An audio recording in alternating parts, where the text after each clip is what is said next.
Hi, I'm Lieutenant Doug Nolte, and welcome to this edition of Behind the Badge, your behind-the-scenes look at what's going on in the Wichita Police Department.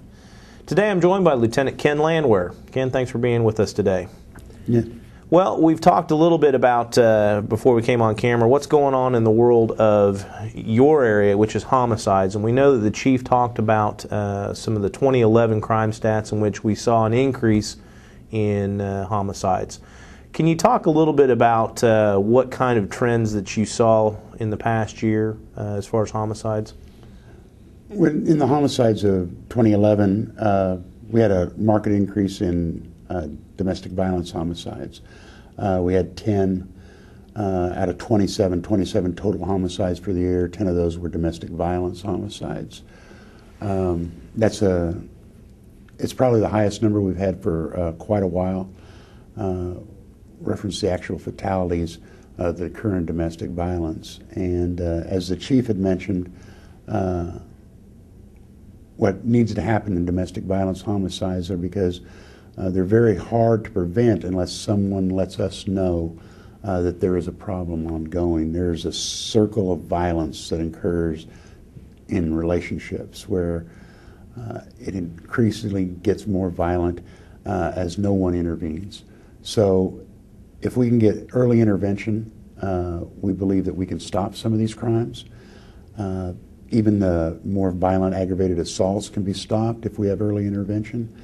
And that comes from not only the victims of the crimes reporting, but even family members, friends, co-workers that know that something's going on or even suspect something's going on, that they notify authorities. You can do that anonymously and actually let people know that there's a problem so that we can try to get some intervention in there, get some counseling possibly, get some separation.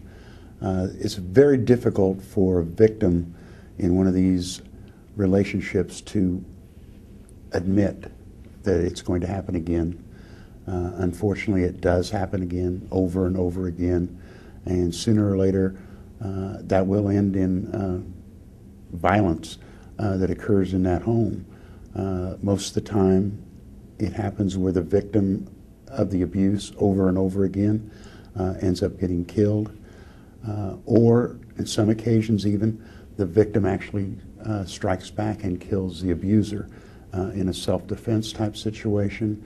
And sometimes, again, that's such a tricky area of the law that if someone uses too much lethal force during a confrontation, that they could be charged. And what we need to do is intervene early, get some counseling possibly even in there, and help those people. Unfortunately, along with the two major contributors, either the abuser or the abusee, we have children almost always in these relationships. And those children are learning from their parents, their caregivers, of this is how we treat other people. And that is just not a good example, of course. And they themselves historically have been proven that they will either grow up and as adults they will become victims of abuse because that's what they expect, or they will become abusers because that's the way they react. You know, one of the things that you touched upon is victim services, and over the last several years you've seen, or I think law enforcement's been keyed in on providing victim resources. What does the Wichita Police Department do to provide resources to victims of abuse? We have our own victim advocate, Michelle Blanc. She does a wonderful job. She will assist victims of these crimes in getting to the right places for relief of either monetarily, homes, and even counseling for not only the victim but also for the children, and even help for the abuser. We work with the YWCA. All of these combined efforts are in the community, are out there to help people. Unfortunately, it's very difficult for people to ask for that help, as it is normally. They don't want to admit that there might be a problem in their relationship. They don't want to admit to friends that something has occurred in their relationship that everybody hopes that all relationships are perfect. Well, unfortunately, no relationship is perfect, and we have to get in there and help early, and the help is out there. So all they have to do is call us. They can call our victim advocate at 268-4407. Get a hold of Michelle at any time. Of course, the YWCA is available.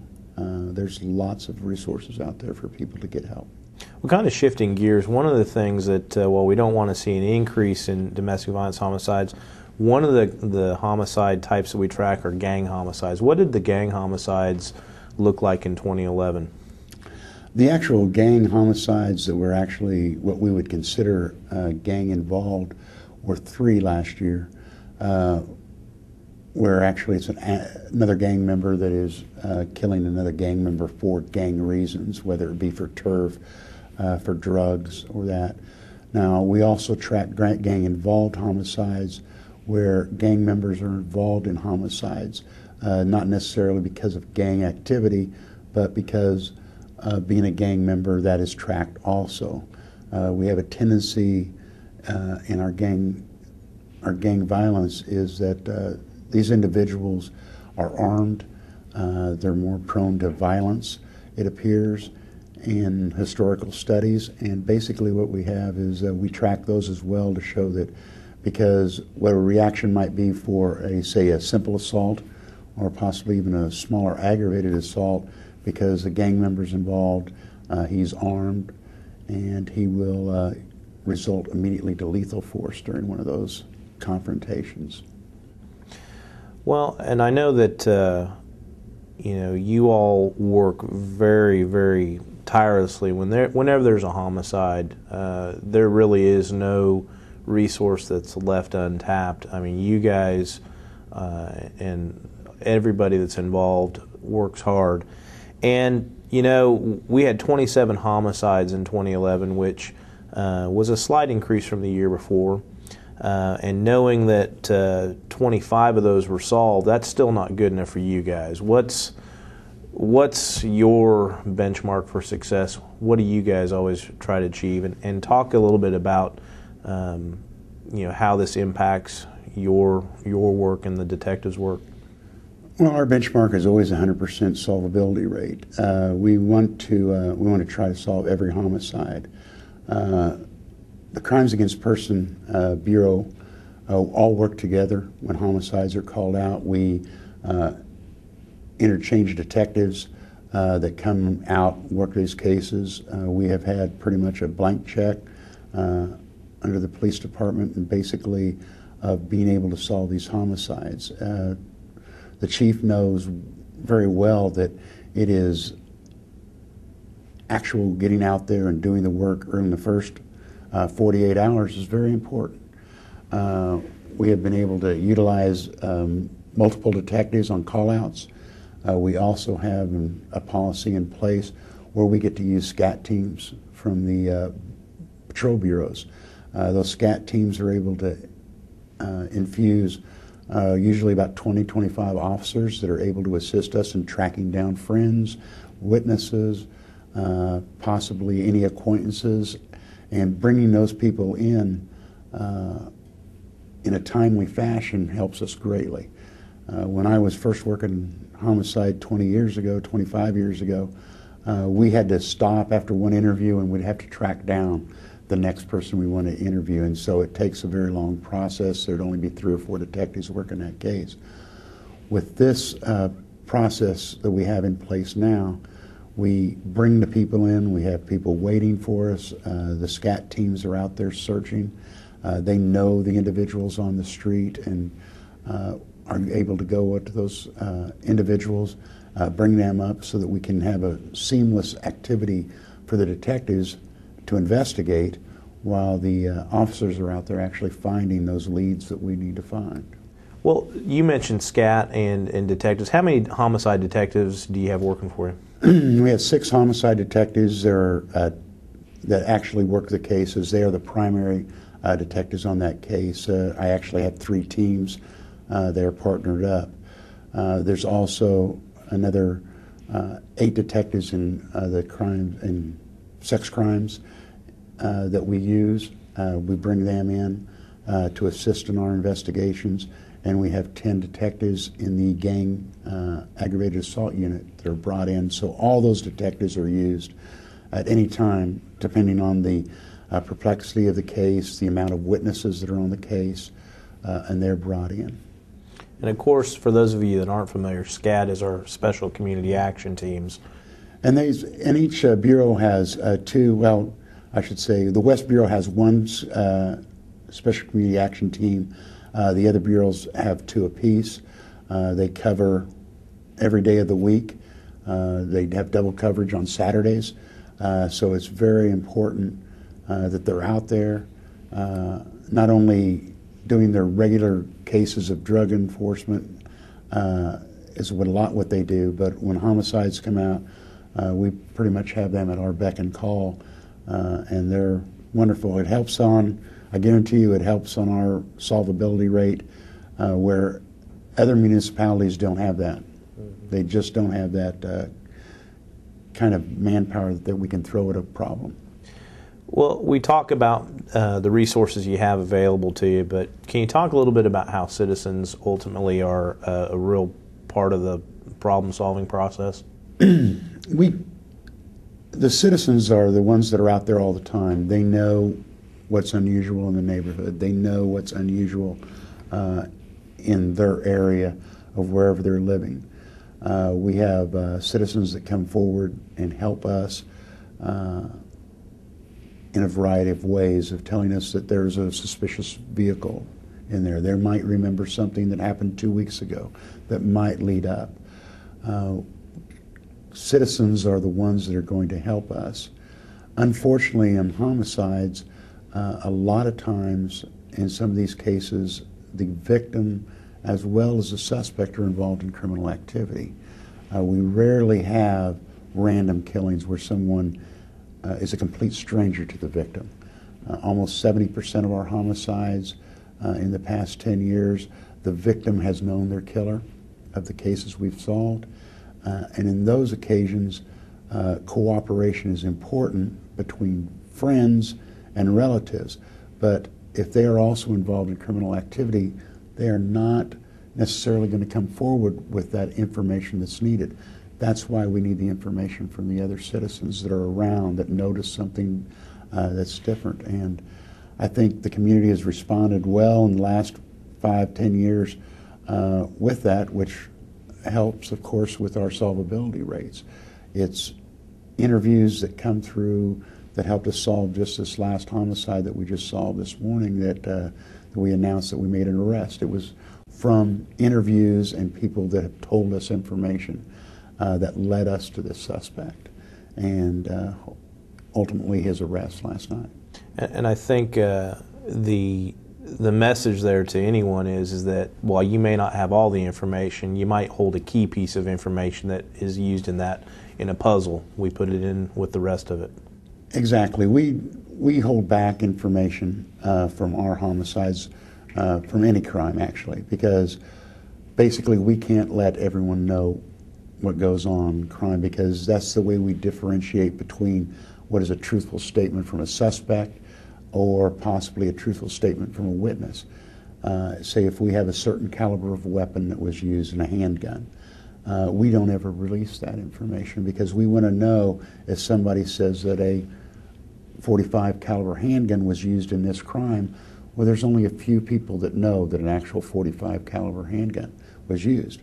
One of those persons is the person that did the crime. And so that is when we can go down and narrow down that has significance, and therefore it's probative information that we go out and we can act upon. Let's talk about two homicides that occurred in 2011 that haven't been solved. I want to give you an opportunity to get some information out there and talk about those, and hopefully we can use information that our citizens provide and maybe get these wrapped up for you as well. Okay. On the first one is the early morning hours of May 28th. Thong Phan, a 39-year-old Asian male, was having dinner, or actually a late night meal at the Bayway restaurant in 1700 block of South Rock Road.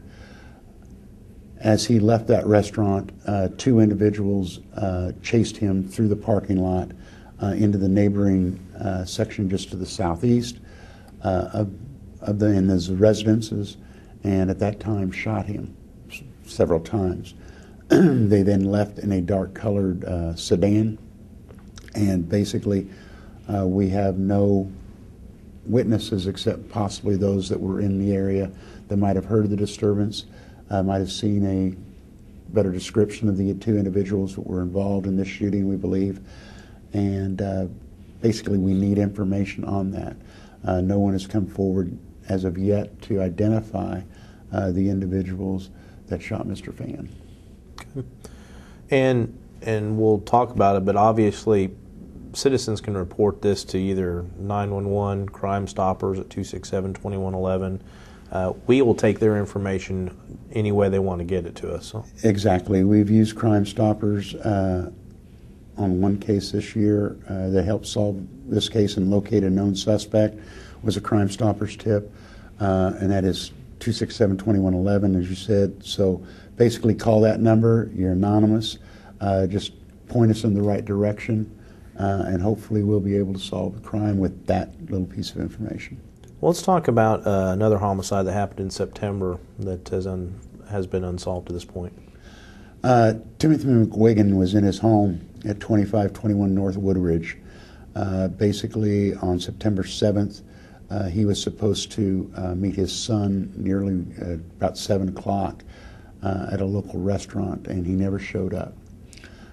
Shortly after that, when he was supposed to be at work at Kansas State Bank and Trust, he never showed, and they called his son, who then went over to his residence and found him in his living room. He had been shot several times. There was no sign of forced entry into the residence. We don't believe that there was anything taken from the residence that we could see. He still had cash, valuables, right around the area where he was shot. We again have no information from that crime itself. We believe that happened in the hours between 9 p.m. Till when he was found at around 8:45. And basically he was alone in his residence. And anybody that might have seen anything suspicious in that area, or of course, once in a while people talk about these things. And if anybody has heard information of somebody talking about this crime, come forward with it. Even if they don't believe that it's truthful, please give us the information that you've heard, and we'll decide if it is plausible to go forward with that. Well, and that certainly underscores the idea that we want information and let us take a look at it. Maybe we've heard it before, maybe we haven't, but we want everyone to be comfortable reporting whatever information they think they might have. In any manner that they wish to report, as you said earlier, but don't hold on. If you have a piece of information that whether you believe that it's plausible, whether you believe it's truthful, please pass that information on to us, and then we can decide where we should go with that. Some of the information will be rumor. We understand that.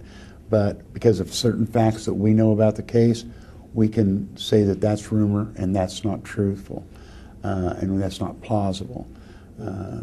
There are, unfortunately, in all these crimes, it's just all the rumors will get started of certain things that have happened, and we can rule those out because we've done the forensic work. Our lab always does a complete and thorough examination of the scene. There's all sorts of evidence that we have tested at the Forensic Science Center. Everyone is really into working hard to solve these crimes, and the way that we do that is by working together. And we need the community to step up and help us on the things that we can't get to. We can't talk to everyone, but somebody might have talked to you. You might have overheard a statement, and that, of course, can help us. You know, in talking about a crime scene where, in the particular homicide in September, where the son found his father shot, can you give some kind of guidelines for someone that might walk into a situation like that, not expecting that, how they can help preserve a crime scene? Even a homicide, of course, is different, but even any crime, if you walk into your house and you realize that you've had a burglary, someone's broken into your house, you know that because the front door's kicked in. You should never enter that residence until it's cleared by a police officer. If you have obvious signs of forced entry, they might still be there. So you should take caution, step out, use your cell phone, call 911, and we will check the house out. That's what we get paid for. But if you do walk into a scene, it's always best not to try to touch anything. Evidence can be so minute now with DNA, with fingerprints, that we can recover a lot of trace information from even the smallest piece of evidence.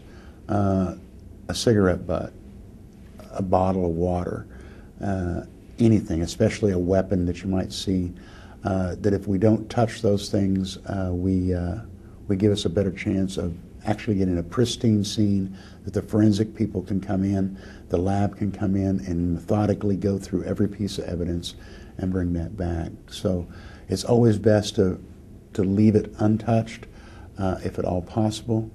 Of course, I understand that you have to check for the vitals of the victim. We always hope that they're alive. There's a chance to save, because medical facilities have saved a lot of people in the past few years that we were convinced that had fatal injuries, but they have survived. Look at Congresswoman Gibberts from Arizona. Just amazing that she is, the recovery that she has made, and medical people, or the doctors, EMTs, are also very good at their jobs now, that get help for the victim, but try not to disturb as much as possible, because one footprint might give us exactly what we need to prove, to proceed on a case for conviction. Well, I'd like to thank you, Lieutenant Landwehr, for joining us. I appreciate all the information you provided. And have you really been doing it for 20 years?